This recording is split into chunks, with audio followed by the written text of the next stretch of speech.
साबिक वज़ीर आला पंजाब चौधरी परवेज इलाही को अदालत से रिलीफ मिल गया। एंटी करप्शन और दहशतगर्दी के मुकदमे में हिफाजती जमानत की दरखास्त दी। लाहौर हाईकोर्ट से जमानतें मंजूर हो गई।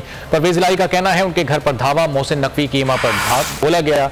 गुज़िश्ता रात पुलिस ने चौधरी परवेज इलाही के घर पर दूसरी बार छापा मारा। घर को कई घंटे तक मुहासरे में लिए रखा।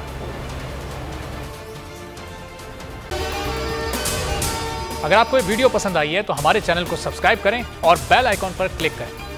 हवाए नफ्स की है हुक्मरानी, लुटेरा कर रहा है पासबानी। बोल न्यूज के मार्केटिंग हेड आकाश राम ताहा लापता। तफ्तीशी इदारे जवाब देने से कासिर।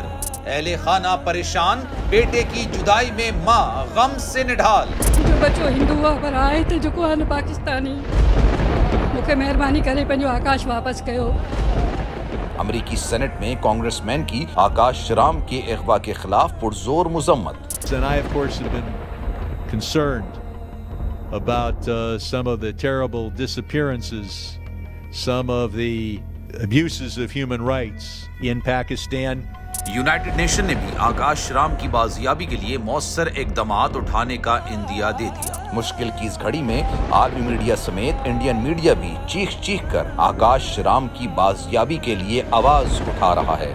आलमी सहाफती तंजीम और इंसानी हुकूक की आलमी तंजीमों की भी आकाश राम के अगवा की मुजम्मत। उफ क्या जुल्म है, बोल इंसाफ का मुंतजिर। सब्सक्राइब करें और बेल दबाएं ताकि कोई खबर रह न जाए।